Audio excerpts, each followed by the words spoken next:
Okay, so Ted was on like YouTube Talk or something like that, and so he's about to jump in here, and apparently some people had also joined him there, so I assume they're also going to be joining. A Okay. little bit of a disconnect there, but presumably, he's with his parents and driving to the airport or something, so a little discombobulated, I'm sure. There we go. Hey, Ted. Hey, yeah, hey, it's a well-oiled machine. Yeah, well, And who knows how long we'll have signal and all of that, but we are on our way to the airport. I'm Ted. It's my mom, Carolyn. Hello, hello. And it's my dad, Charles. Hello, hello. Hi, welcome, guys. Yeah. Now, you are safe driving and talking at Well, the I'm same not time, I driving. hope. My mom's driving. I'm not so sure if we're safe, but I'm not driving while I chat. And outrace, there's a whole bunch of them behind us right now. Okay, well, hopefully, you can still concentrate and not slide all over the road because we don't want anybody getting hurt over this. Right. Well, that might make for good video too. So. Social media tends to not like horrifying death. Right. Okay. Fair enough. Thank you. All right, so just to get this started, um, for those of you who don't know, I'm Shay, Julian's daughter. Um, and of course, we have our illustrious and, occasionally ordinary creative director here, Ted, with his mother, Carolyn, and his father as well, driving in a car. Now, we do have. Not ordinary, unremarkable. Oh, I'm sorry, yes, unremarkable, but only occasionally. But most of the time, very clever, very funny, great to have around. Best creative director around, I suspect. Now, we do have a document with a bunch of questions already, but anybody else who wants to ask any questions, go in the chat above this one and you can type them in and we will ask them when we get to them. So, are you guys ready? Ready as we're going to be. Now, the first question is actually for Carolyn. Okay. And I very much enjoy this one. The first question is, do you have any embarrassing stories about Ted? Oh, nothing but embarrassing stories about Ted. How young a Ted do you want? Well, then we're having technical difficulties.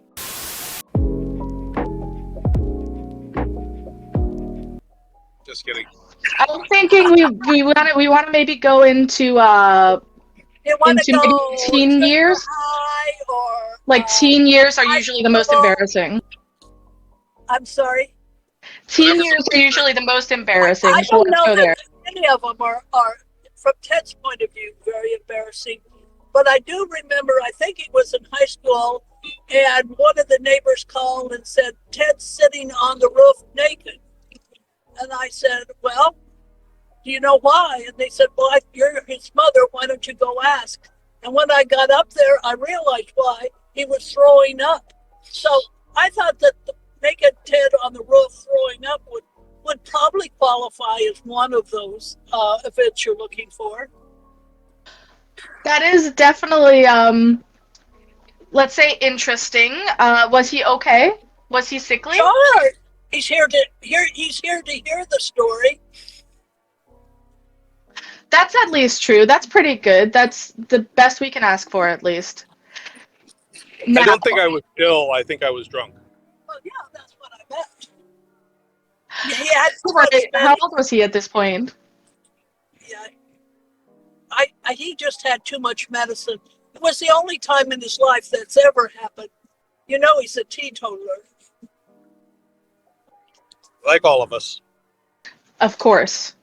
Well, so given that,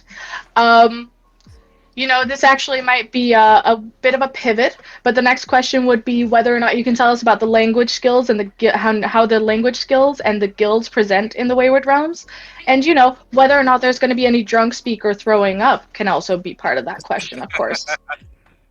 No, we've spent a lot of time talking about how to handle the language skills. I think one of the you know, famously in Daggerfall, we had, I don't remember how many different languages, and we definitely shipped it with them not being implemented. I think it's probably one of the things we implemented, you know, the worst. And in the current versions of the Daggerfall Unity, that they've done, mods have done a wonderful job in making them playable and fun. And one of my favorite YouTubers, Mad Genius, specializes in language skills. So that's something. Am I still alive? Your camera went off. Okay, is my video gone? Yes. Okay, well that might be a function of losing some signal strength. Can you check? Yeah, let me join back in a second. Well, just as a little background on this, I'm going with my parents to the airport. They were flying from they're flying from North Carolina to LA to Tahiti, and we got the word, like a lot of people, this morning, that their flights were canceled. So they had to scramble to get new flights, and so we're actually left a little bit early to be able to catch an earlier flight. If we are able to. If we're able to. Oh, well, good luck with that. I mean, yeah. Hopefully you just end up, what was it, Fiji? No, we're going Tahiti. Tahiti And Bora Bora and Moorea. Well, yeah, we're going to the French Peloponnesians.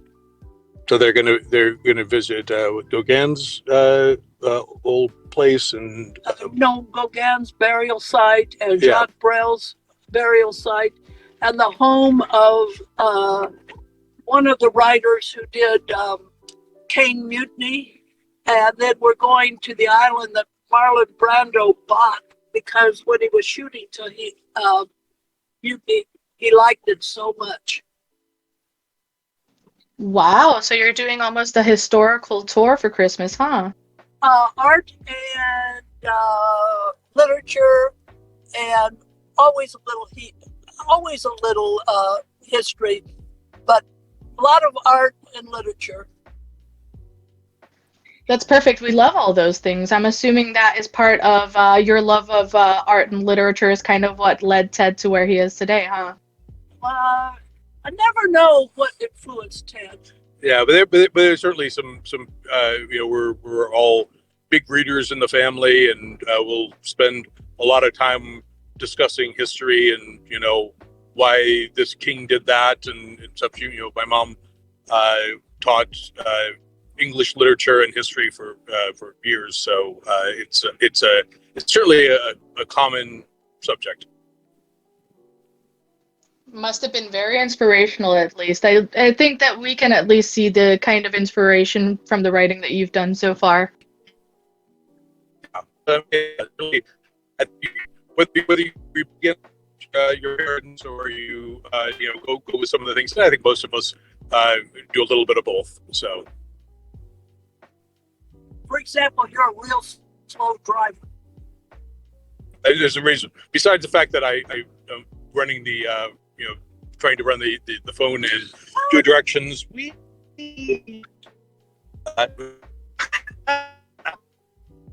Yeah, well, sometimes cars in front of us drive slower than we do. So,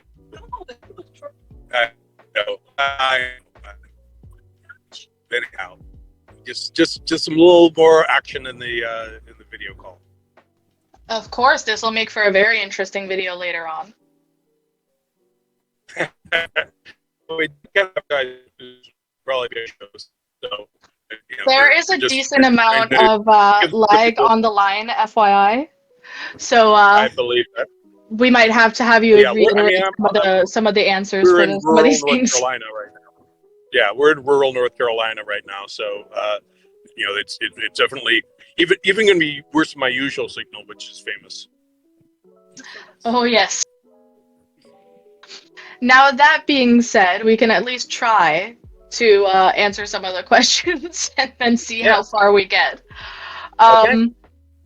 So, We were starting on the language stuff, so we have been Exactly. spending a lot of time talking about how to implement the languages, and I really can't go into too much detail, except that it's something that, because we know that we're going to be able to do things with magic and with thievery and with combat and all that, but there's a whole lot of the social aspects of role-playing game that we've really been concentrating on with our design meetings.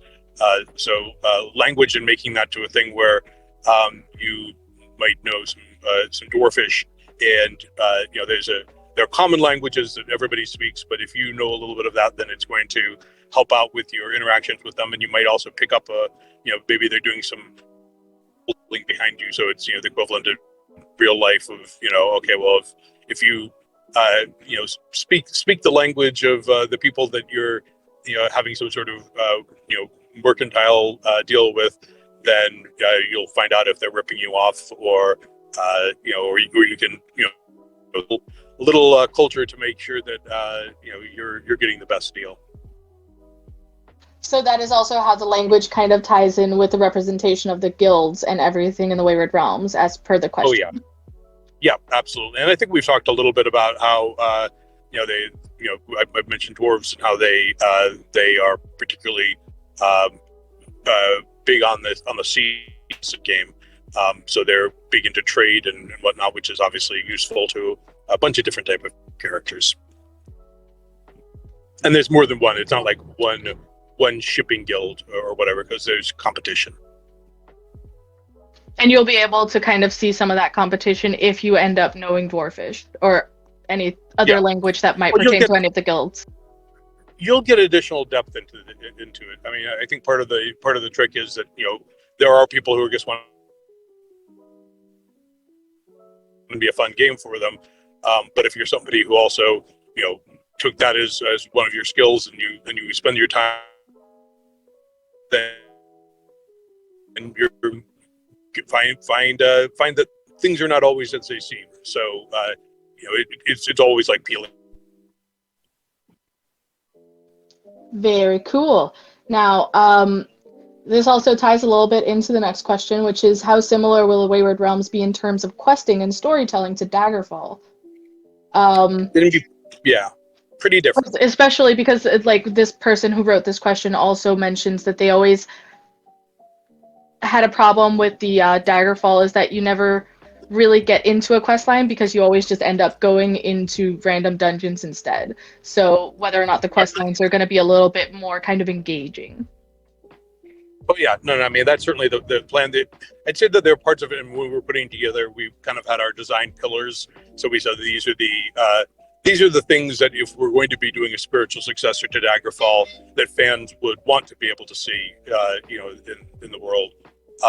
And then we say, okay, how do we make those better? So the non-linearity of Daggerfall was definitely a thing that we wanted to keep going forward. The epic scale of it, some of the gray morality and things like that. But also, there's a part where we had to do real cookie cutter type of fetch quests and things like that to say, okay, well, there's always something to do, but after you've played a couple quests, especially the generic ones, you play them all. So that's definitely been something that we wanted to do different going forward. Excellent. And so now that we are on Daggerfall, the next question is whether or not we can get a video of you and Carolyn playing Daggerfall. She says maybe not today, but that would be pretty funny. So if you guys want to see more of my mom, if she hasn't worn out her welcome after this call, then we'll figure out more ways to feature her. Silly boy, you'd be better just to let me drive. We're always just going to do driving videos. That'll be our thing. Fair enough, as long as she still can drive, because we have more questions for her. Yeah. So the next one would be that which of your works has she been most impressed with? I don't know if she's ever played any of my games. Well, that's one of those things.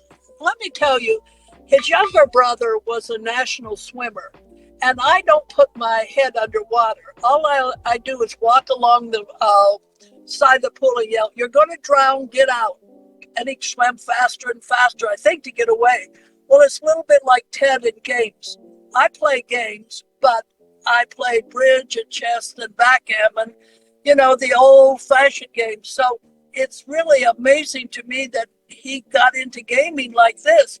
But, I think that shows that boys really, really love me. They want me to learn something new, whether it's swimming or gaming. So I can live with that. And actually, I'd add on to the part where she's saying like she plays the traditional, card games and board games and things like that. That we are going to have some of that in Wayward Realms. So, there are games that she would kind of, when she was teaching, kind of rediscover. There's a poem called "The Rape of the Lock" by Alexander Pope, and the whole thing is an epic poem. It's a satirical epic poem. But it's all about a game of ombre, which kind of a very, very old-fashioned game. That, it means man. But it is all about like huge drama while they're playing this game. So we will have gambling in Wayward Realms, and we'll have games of chance and games of strategy and things like that are sort of the games within the game. So is that kind of in a little bit of an homage to the fact that your mother likes more traditional kind of games? Well, it's a little bit of that. I mean, she doesn't know, but she's helped me out with designing some of these. But at least we want within the game to say, you're a character who will be traveling through these towns and walk into a tavern, and there'll be a couple guys gathered around a table playing a game, and you can go in there and see if you can win a couple gold off of them. See, now that also ties very well into the next question. The next question is whether or not she will have her own character similar to Sherlock. Oh yeah, Considering she might actually be one of these people playing the games, right? sure, yeah. No, I think that makes sense. I'll have to do some thought about the appropriate way to represent. I'm not above putting in friends and family and even pets into the games as inspiration. Kind of already did, right? Yeah, exactly. Now, there are also some questions in the chat right now that I'm just going to take, considering the fact that we are talking to Carolyn right now about all these things, which is whether or not we're actually asking Carolyn this, whether or not Ted is really good at cooking. Ted is a fabulous cook. Did he ask about cooking, or was there another word? It was about cooking. Oh, there's some things I don't want to talk about. But cooking, Well, I find that hard to believe. but cooking, he is really, really. When the boys were very young, they both learned to cook and mix drinks because they could make hollandaise sauce, I'm sure, by the time they were 9. So they are both very, very good cooks. Wow, that's impressive. Well, Now, I certainly love speaking- to talk about food. So Who I'm doesn't? as good of an eater as a cook, hopefully.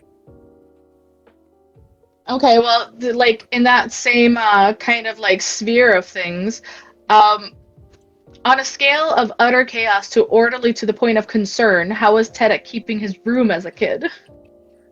He never had to. We had live-in help.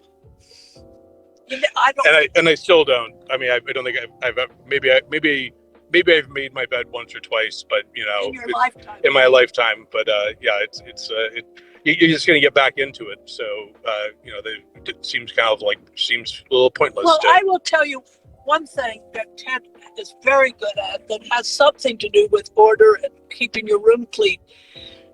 Both he and I like things to be absolutely in the right place. For example, all of my spices are alphabetized, and I've got 100 of them because I like to cook. And all my shoes are alphabetized from beige to white, so, and I have about 300 pairs of shoes. So when Ted was quite young, occasionally we'd say, let's spend 15 minutes and get rid of some of this stuff. And he would take absolutely everything off all the shelves. And he always said, that's the way you start. You just start, get rid of everything and put the things back. And it really, that was a trick that I'd heard from somebody. If you wanted your kids to do something, ask them to do it for 15 minutes. But he would love, I think, to organize. And the other thing he is really good about, it's a secret talent that nobody knows about. He is really good at cleaning silver. Well, it's probably my only household thing that I like to do, because you're like, I'm supposed to like vacuuming, where you take out the vacuum and everything looks exactly the same as it was before. That when you're cleaning silver and it's really tarnished beforehand, making it shine like a mirror is something you feel like you accomplished something. Do you feel like that's something you're implementing in regards to organizing kind of the creative parts of the game, that you're kind of taking this kind of concept that is a little muddied and you're making it all shiny and pretty? Well, try or I muddy it up more is something that I'm also capable of. And actually, back to food, when it comes to coming up with doing the world building, that's a lot of times my way into a culture where we're talking about the elves and defining them, and a lot of times, because I like to think about things this way, to say, all right, well, what's their cuisine like? And we put a couple things down and say, all right, well, it kind of makes sense to this, and then that'll like us go back to language and their ideas of life and death and everything like that, and then back again to food. So that's it's a molding process, but it does always touch back on cuisine. That makes a lot of sense, I feel like. Now, the next question is, we understand that you're on your way to the airport. If you could travel to any place in the world, where would you go and why? Where would I go? I think that's for all of you in the car. Well, I think that my parents have probably been everywhere. I think that they're getting near the bottom of the barrel. Sorry, we're driving past a really loud truck right now. Where they pretty much, and they don't tend to revisit places.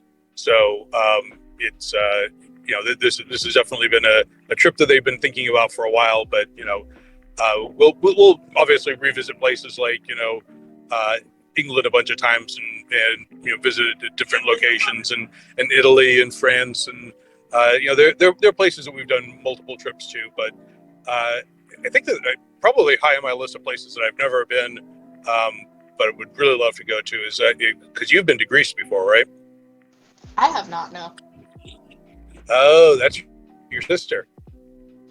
No, my dad has been there, but I have not. Oh, well, it was your dad. That's right. I knew that there was a family thing on that. I mean, that's high on my list, because certainly, you can't do much better with history. As a family, we've been to Egypt, which is definitely has that experience where you're going a really exotic location, but also digging deep into well, when I was like 13. Well, because my brother's 5 years younger, so yeah, so I was about 13 when we went to Egypt, and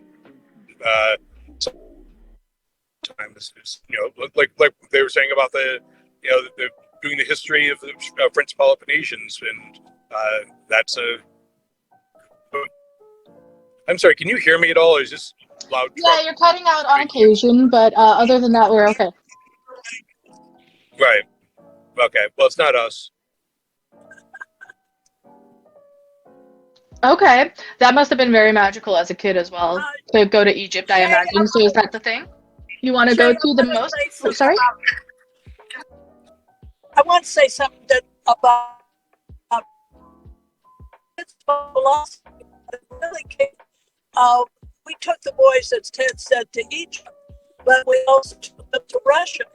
And at another time, Charles and I went to the Crimea to Tolstoy's and Chekhov's place. Boy, is that car loud. I know.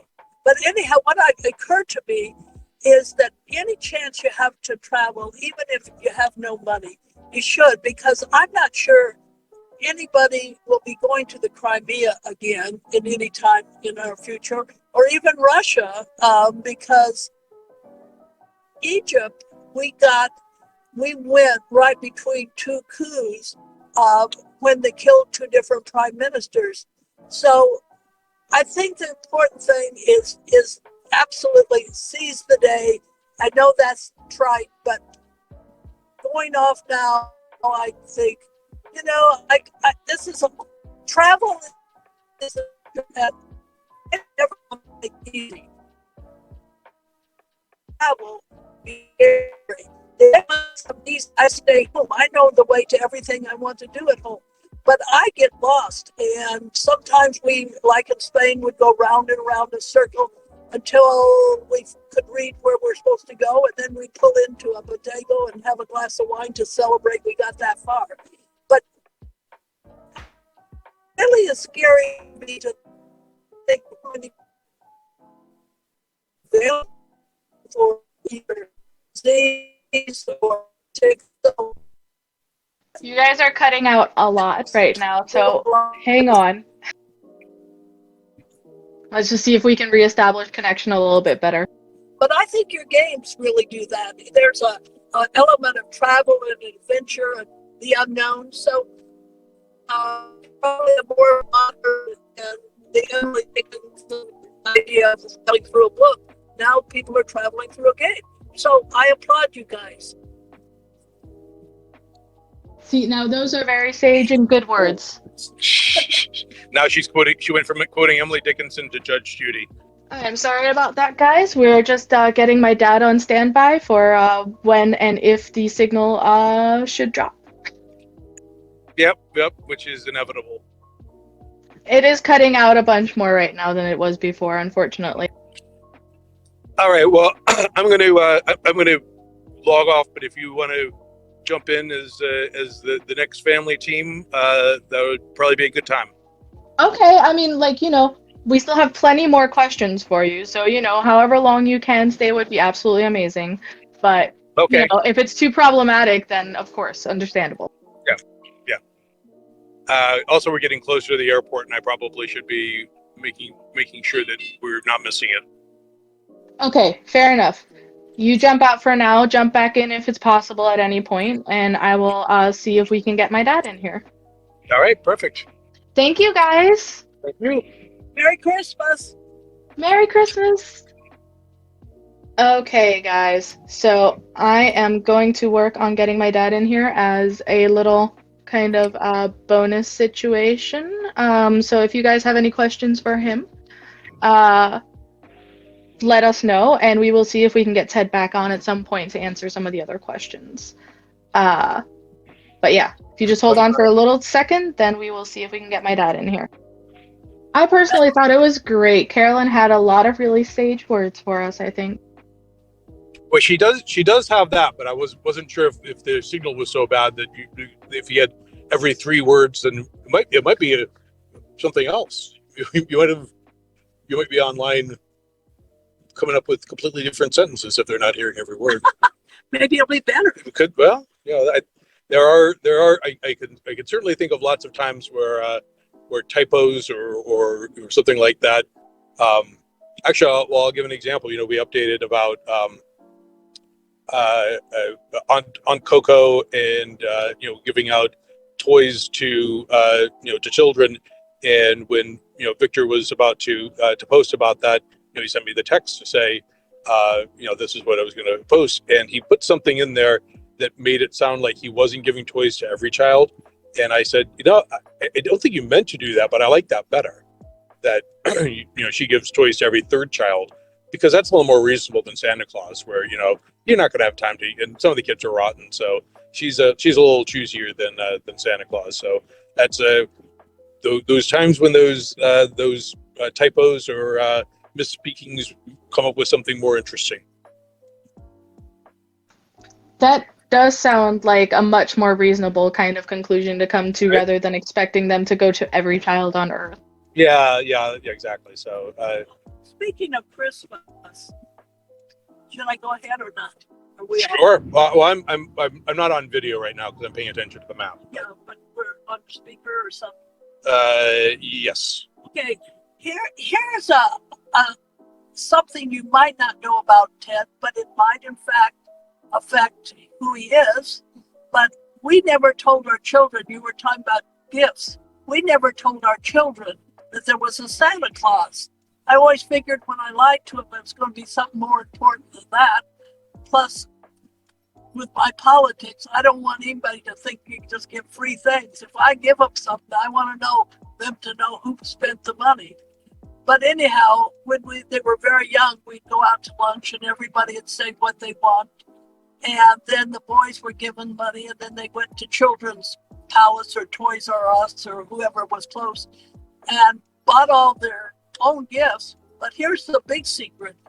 I bought a wrapping paper, so when they got home, they wrapped their gifts. Then when friends came over, they could unwrap them and show them what they were getting for Christmas and then wrap them back up. So the big expense of Christmas was always the wrapping paper. We went through a lot of wrapping paper. And you know, the truth is, when people know that I never told my children there was a Santa Claus, some people get really angry about, well, you've taken pleasure away from them. I let people have an opinion. It's the popular opinion. And I will tell you that both boys have told their children there's a Santa Claus. That's not true. Well, maybe not Ted, but my younger son called me last night to tell me what still endures in his family is he gives each of the child some money, and they get to go pick up their gift from grandma and grandpa. So it may be an unusual way to raise a child, but then they never have that Christmas where they're 8 years old and sound like a raving idiot because they still believe in Santa Claus, because if they don't, they're afraid they're not going to get a gift. You know, my kids can be idiots all on their own. They don't need any help from what I've taught them. So it might explain some things about Ted. It certainly does tell you something about me. That does sound like a really unique way, and people do tend to get angry about it, so I understand. However, that actually does, like, we do have other questions, but like, so one of the things is whether or not you can tell us what makes Ted your favorite child. Oh, Because, you know, and it's definitely not Ted asking or anything. well, no. I mean, why I'm better than my brother? Is that what the question is? Obviously. Yeah. Yeah, there are many reasons, but yeah, my brother's pretty good too. So I think on Christmas Eve I will Make it a tie. make it a close tie. But I mean, I'm probably ahead by a nose. But you know, that's I'm also 5 years older than him, so I have a little bit of a head start. Oh, fair enough. But I mean, so this is another one of the questions in the chat. So which ones of your attributes she appreciates the most, considering you're the favorite child? Sure.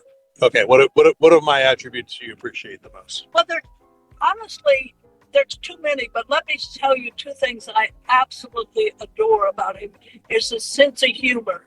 And I know you all know that. But the second thing is he really likes to research with me, and he comes over with his dog most mornings, and we have coffee, and we talk about all the important things in the world, like learning to sing on the Amazon by, who was it, Bobby Short, when I'm ready to go to on the Amazon. So he is just, I can count on him not only to help me in all the things I don't understand, but he likes the things I like and looks up information for me. Yeah, we're both very good about the old going down the rabbit hole where you as soon as you say, okay, well, I watched something last night about Catherine de Medici, Yes. and then all of a sudden now we're reading about Mary Queen of Scots, and now we're debating her relationship with Elizabeth, and which of her marriages was motivated by this or that or whatever, and then you're like, okay, well, now we've had our coffee and we've had our discussion about about Renaissance history, and now we're good for the day.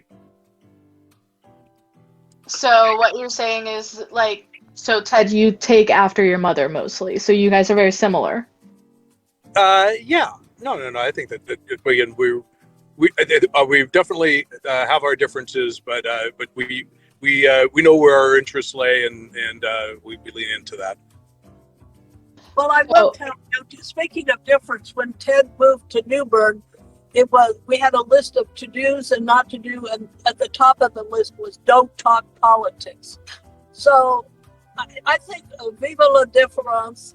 And once again, when I talk to friends and I say my boys seem to have different politics than I do, but I'm really proud of that. It means they're either thinking on their own or they're raving idiots and somehow can get through life. So either way, I'm proud that we don't all think lockstep. That makes a lot of sense. Considering your kind of similarities, and you guys both talked about the fact that you really enjoyed cooking. And by the way, first of all, the chat wants to see the spice rack eventually at some point. But also, some of the spices are very, very old. I think some of the spices are older than I am.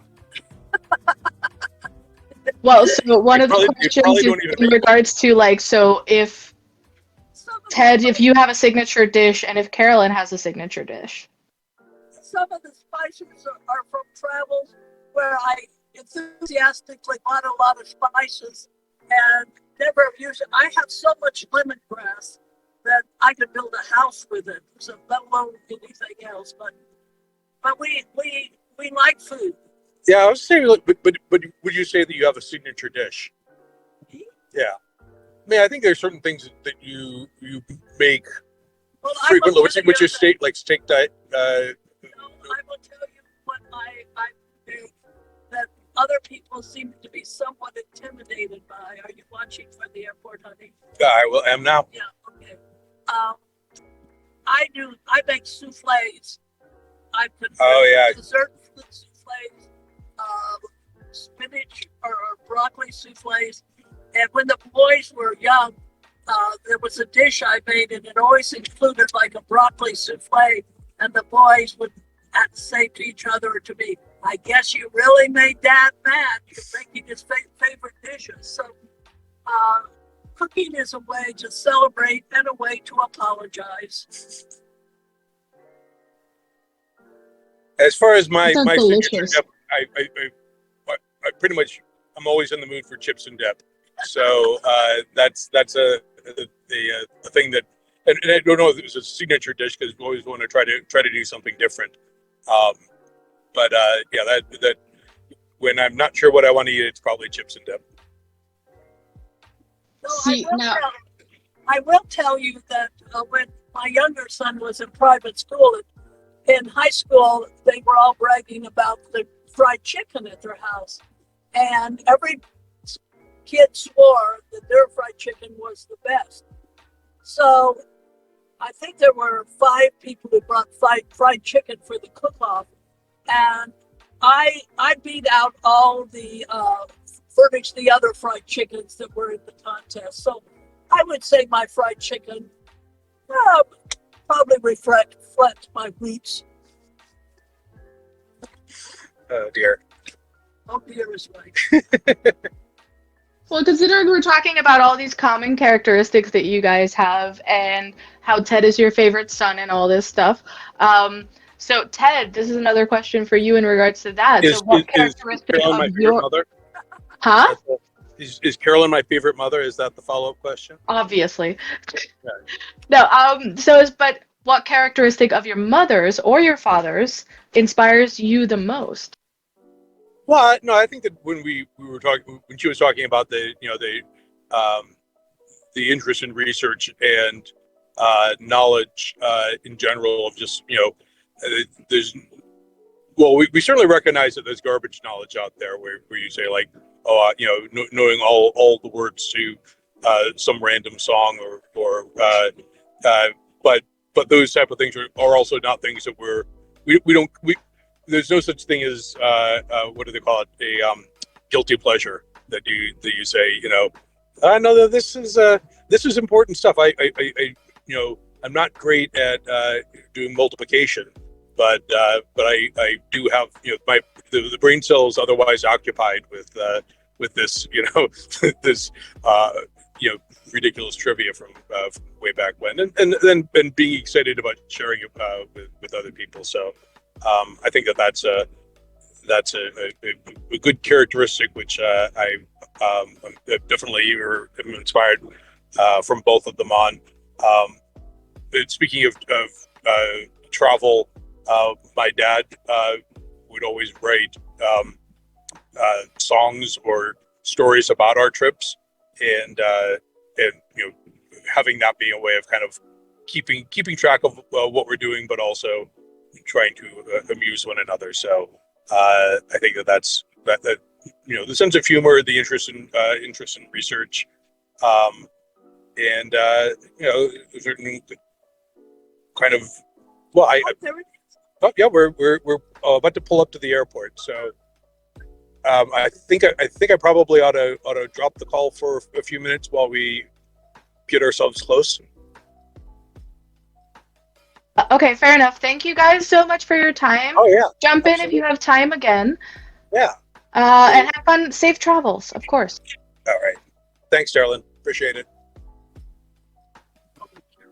Okay, you guys. I said So, darling. huh? She thought I called you Carolyn, and I said no. I said darling. I was worried he forgot his mother. Complimentary regardless, honestly. That's right. All right. Bye-bye. Bye, you guys. Now, we do have my father on standby if he feels like hopping in. Yeah, hang on. Make sure the directions. Yeah, they're up.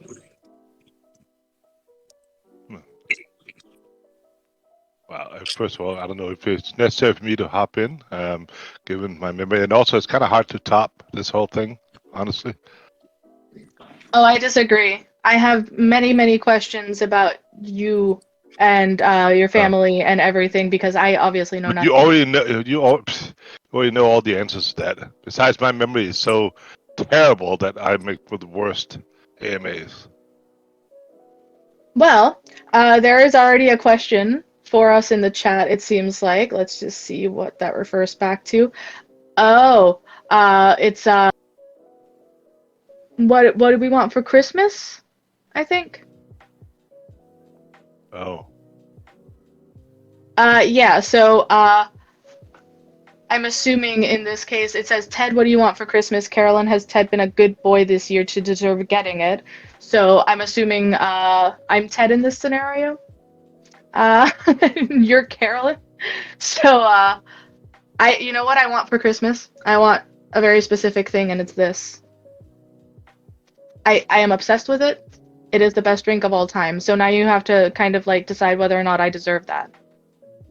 Well, I have to practically actually decide that, but the fact that they more than doubled the price,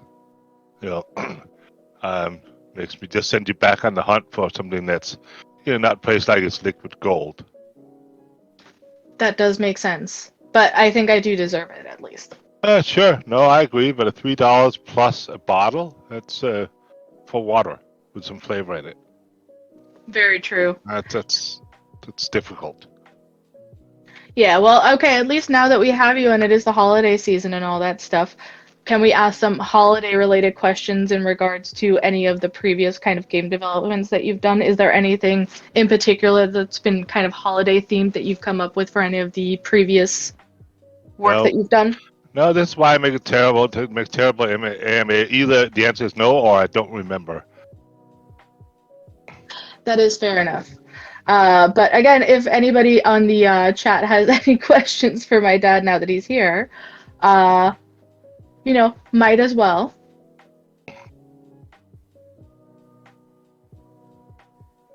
Yeah. See. This is, Yeah, I mean, people this is are typing, so we just have to be a little Oh, patient, not to mention the fact that the I chat is in slow mode, which means yeah. that Okay. they I can't did. like spam. I did an AMA on Reddit some time ago, some years ago, whenever it was, and I didn't know how it worked. I didn't realize it was sort of a live thing, so I just kind of waited till some questions accumulated and took my time writing long answers. And everybody seemed like he's not here, he's not showing up, and like, oh, is that how it works? At least now you know that it's loud, or that it's live, Loud not and loud. loud, loud I All can for do. that.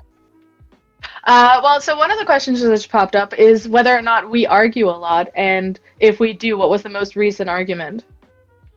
Not a lot. It happens. It's not very common. I remember the last one, which is unresolved, so we will let that one go for the time being. Because clearly you're wrong, and it'll take me some time to show you how. But but other than that, I don't remember the. It's been a long time, really long Yeah, time. I also think that we tend to not like argue. We will Yeah. discuss and we will disagree, but it's never really truly arguments, I would say. No, no. This is true. I very much encourage the sort of disinterested scientific approach to resolving things rather than impassionate yelling and so forth, which usually never goes anywhere good. Yeah, yelling is not really something we do, and I feel like that's mostly what constitutes an argument. And if you can sit down and talk Yeah. rationally about things, it doesn't really turn into an argument. Yeah, I mean exactly. Most of them, but also because my requirements are very small. If they're there at all, like, I want to do this instead. Like, okay. So, Yeah, exactly.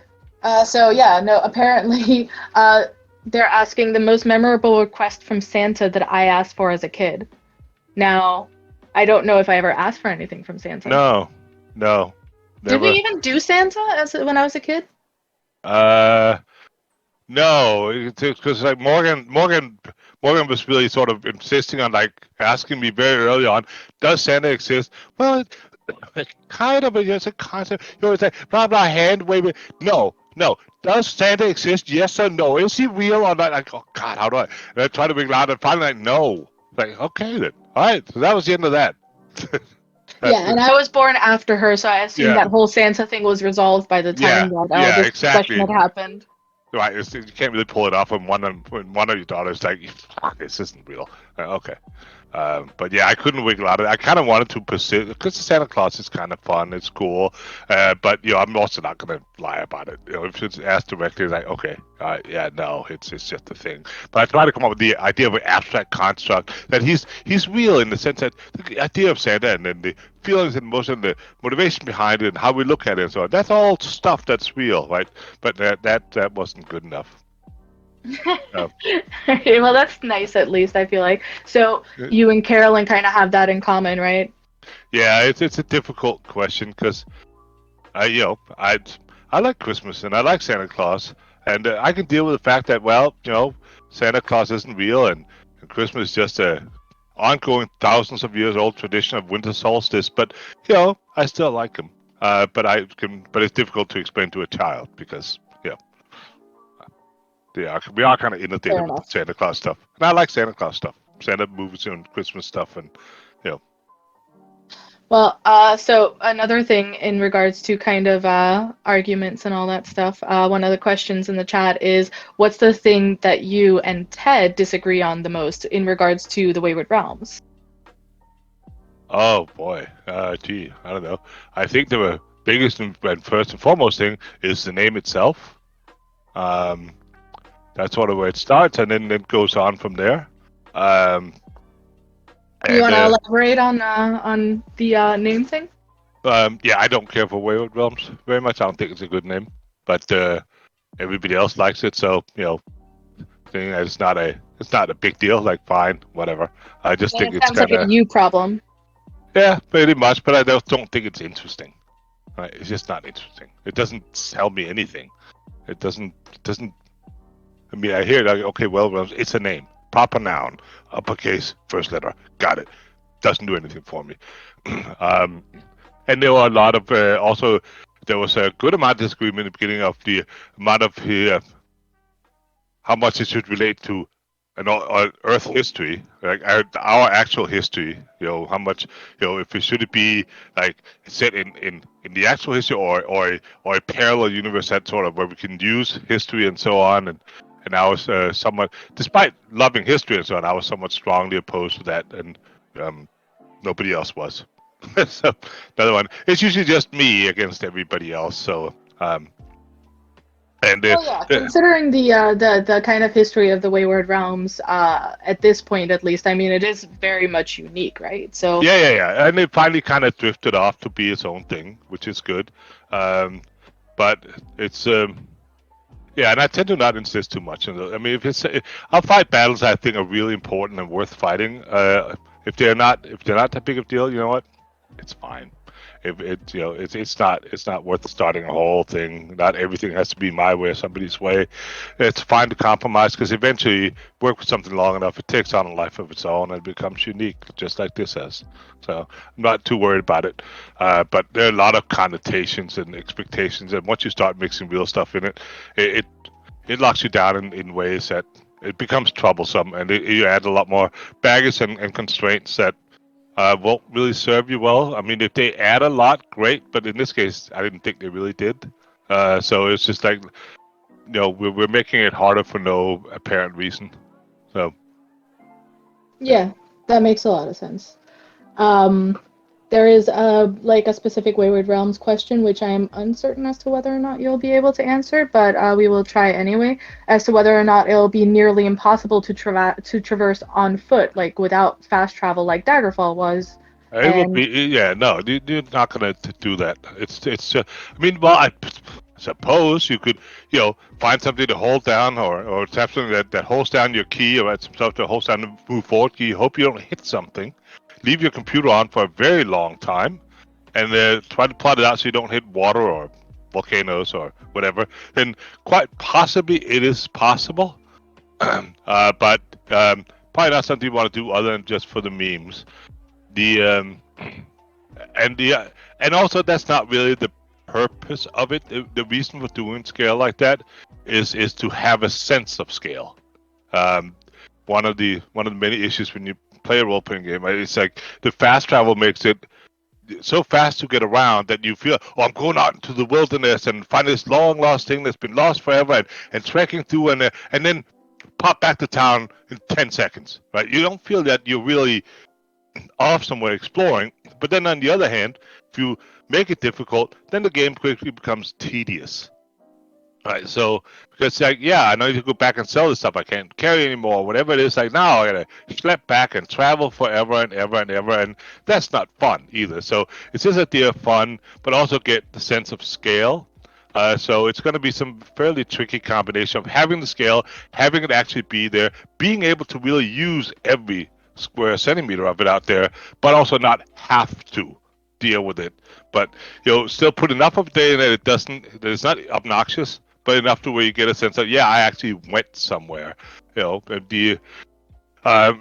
most games are a lot smaller. You see that Fallout and Witcher and stuff like that. You can walk pretty much anywhere in a couple of minutes, and it doesn't feel like, you can, in terms of locations and so on, maybe the world would be considered large, but you don't feel that it's all that big. You feel like somebody could build an amusement park in some state and make it about that size, and you can see it in a day, kind of thing. And that's about creating the possibility of being able to explore. If you want to go out into the middle of nowhere and find new stuff and explore the world, then you'll know you'll have that possibility. But traveling from one place to the other by foot seems ridiculous, kind of considering the fact that, if you are in a place that's kind of roughly the equivalent of England, if you are in England, you're not just walking from, London to Northampton and just kind of thinking like, okay, that's fine. You could, but it would take a long time. Exactly. You kind of want that realistic same scale. thing here. Yep, same thing here, right? You can, but it will take a long time, and you're not going to want to do that. But it does make those locations available to us. It does give us enough space in there that if you stop and do things there, you will really be far away. It's not you're going to accidentally fall. Like, if you have 1,000 people playing it, they're not going to all accidentally see all the same places eventually, right? You have 1,000 people walking around England, they're not gonna all see the same places, even if they live hundreds of years, right? And that's the idea that you can find places that maybe no one has seen before. And it'll make your specific playthrough unique, and Yes. you will be able to do something and experience something that makes your playthrough special. And then when you do another playthrough, you can still find new things to explore. Of course, and that's why it's a significant effort to make sure that things are built intelligently and correctly for the location, so that it's not just, oh, here's the same village I saw 200 times already. Maybe a texture has changed, but it's really not that different. It must feel different, right, to a significant extent, and that is a challenge, but a doable one. For sure. An extension of this question as well was whether or not the dungeons are going to have the same kind of level of complexity as they did in Daggerfall. Hopefully a lot more, because the ones at Daggerfall didn't have anywhere near enough complexity. But yes, it has to be built on something. Well, okay, I'm saying I say built along the same lines. That's not true. We have some new techniques and things that we can do that theoretically makes the complexity infinite, but also the ability to do modifications on a smaller scale than, say, tiles.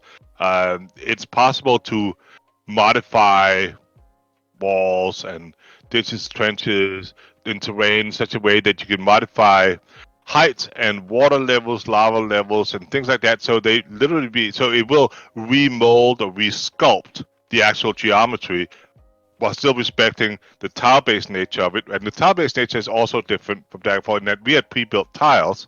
In this case, we don't need that. There are a variety of systems out there that uses them. There's a combination of different algorithms that are in use in some games, and that can be used to generate basically infinite variety, but not have it just be just random stuff. It makes sense how it goes together, and then contextual modification of the geometry on top of that, and it will generate unique stuff. So the complexity will be much higher, but it'll be very algorithmic and not just snappable tiles.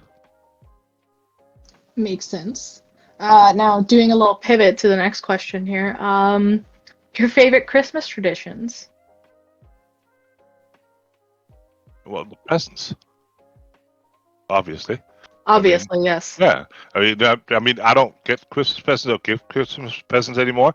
I'm at a point in life, if there's something I want, I already bought it, so don't bother getting me anything. But when I was a kid, that was a big deal. We were not rich, fortunately, so there wasn't a whole lot, but what you did get was meaningful, So yeah, I did like presents. I could not wait to open presents, and I feel awkward getting presents now. So it's weird for people to give me stuff. It feels odd, but I still like the idea of presents and sitting under the Christmas So tree. it's like the idea of giving other people presents, I imagine, like, now that you actually have a granddaughter and everything, right? It kind of like but she already has everything. She does. She does have everything. Right. So that's kind of difficult. But yeah, but you look at the Christmas trees small. There, probably the big box-shaped ones are the best ones, right? They shake a little bit, but something hard and like plasticky in there are the best kind. The soft ones you throw aside, definitely. They're the socks and the underwear you get every damn year. So those you don't care about. It's the other one. Socks are my favorite present. You're crazy. Yeah, because you're older. When you were a kid, socks were not the thing you were looking forward to. No, that's true. The last time I got a present I was really, really excited about, it was a KitchenAid stand mixer, and it was one of those big, big boxes, right? Like, so I still get that with the big boxes that rattle a little bit. Yeah, exactly, right? And right, exactly. That's I like that. Christmas trees are nice. Pain in the ass, and you get plastic ones that you can switch on. Very practical. Not really the same thing, quite honestly. But yeah, presents. It's Always got to a be the problem when you have presents. cats as well, right? So. That doesn't sound like a problem to me. That sounds like entertainment. That is true. We have another question, apparently a very random question. It's whether or not you've ever been to South Asia or Southeast Asia. I've been to Japan. That is as close as I've gotten to that area. I've never really thought about visiting just because I first of all, here are my worries about Southeast Asia and the subcontinent and so forth. It's going to be stupidly hot, right? Like super sticky and hot, and I don't deal well with heat at all. And secondly, I don't know if I like the food. I'm not a big vegetable guy, so I feel like would I have any fun there? Will I just be sweating and trying to find that one meat dish somewhere? Is the question.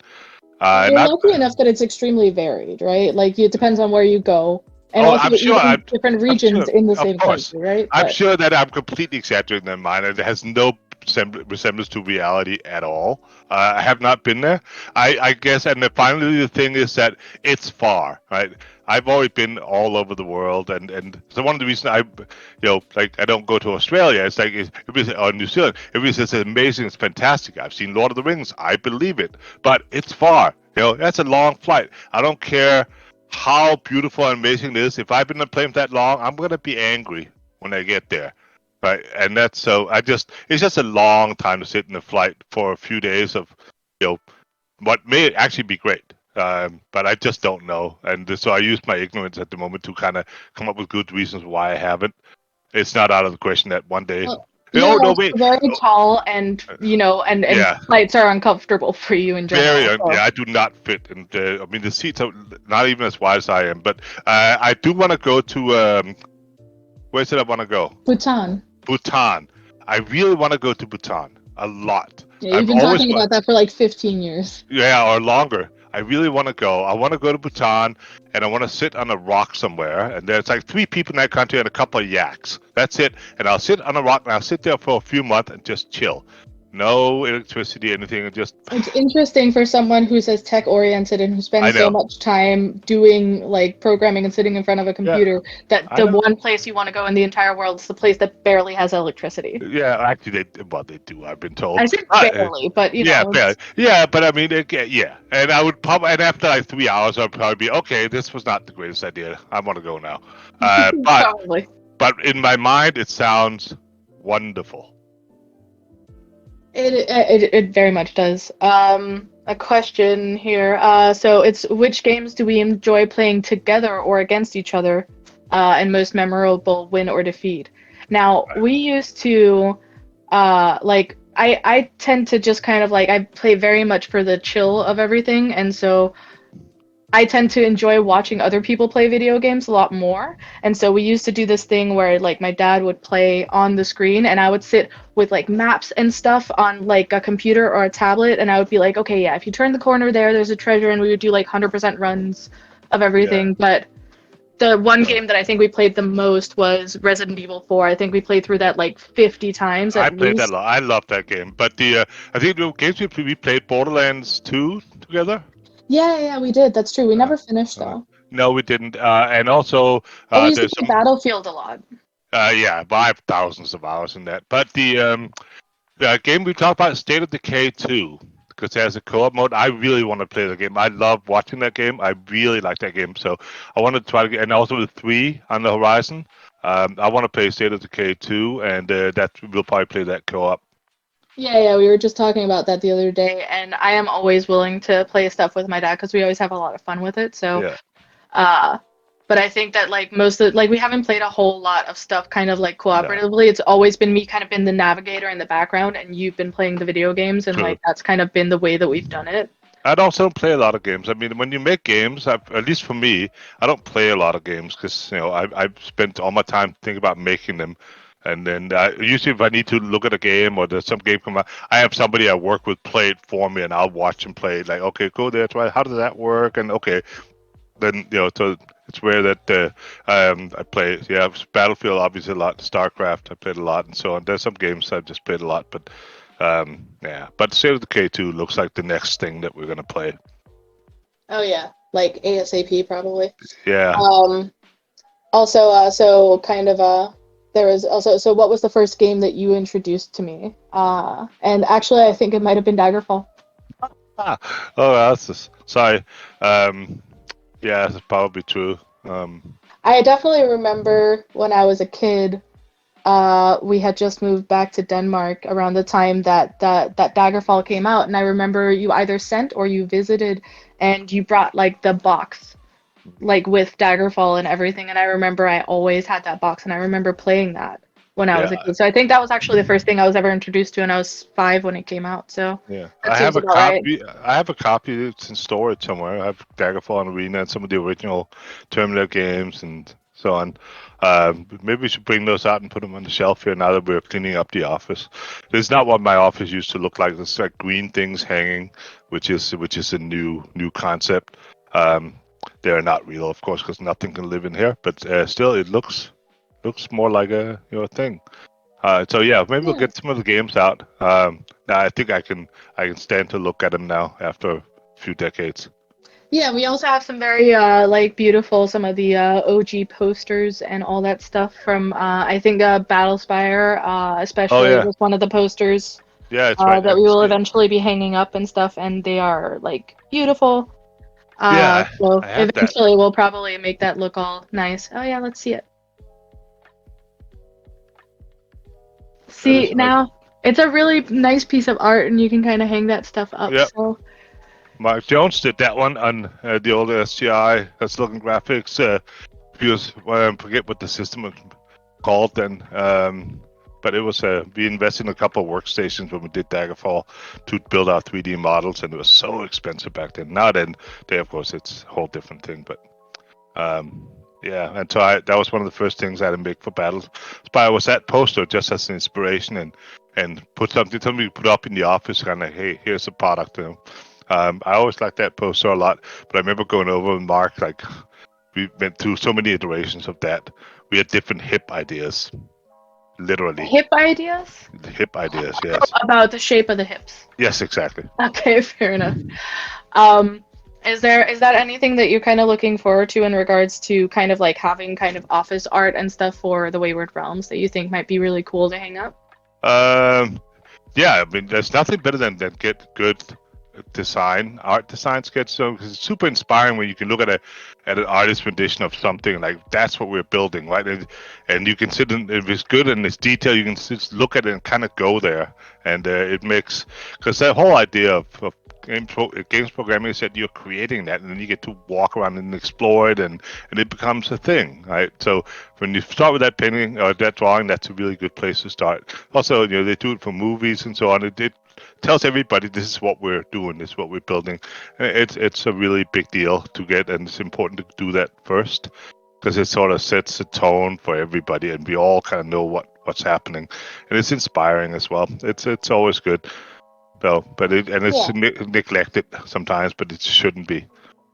Yeah, I mean, we're lucky enough that we have some really good artists on this team right now that Hmm. can hopefully also eventually like create a little bit more elaborate posters that are going to be like they've already done an amazing job, right? But there's definitely like potential to make some stuff that is going to be like hugely inspirational at some point to just have hanging up, right? So that's going to Right. be really nice once we actually get them to a printer and have them able to be hung up, of course. That's a Yeah, that's whole other probably the thing. distributed offices, right? It's just it's a whole different field.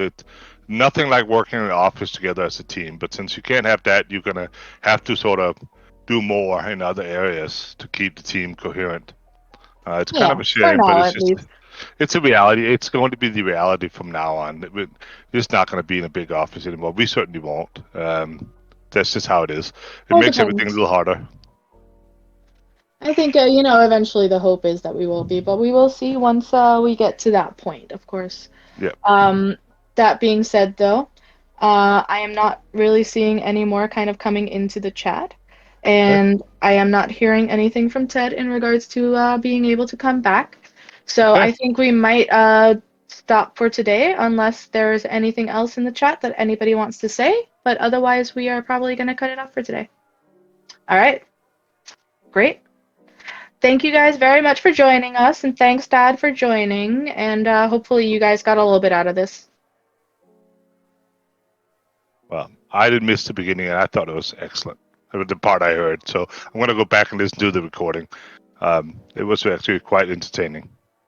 We will be editing and putting it all up on YouTube as a full file eventually. So, just sit tight, and we'll be able to have the whole thing up like properly edited, and hopefully foregoing a lot of the signal issues that we had on occasion with some of Ted's interview stuff.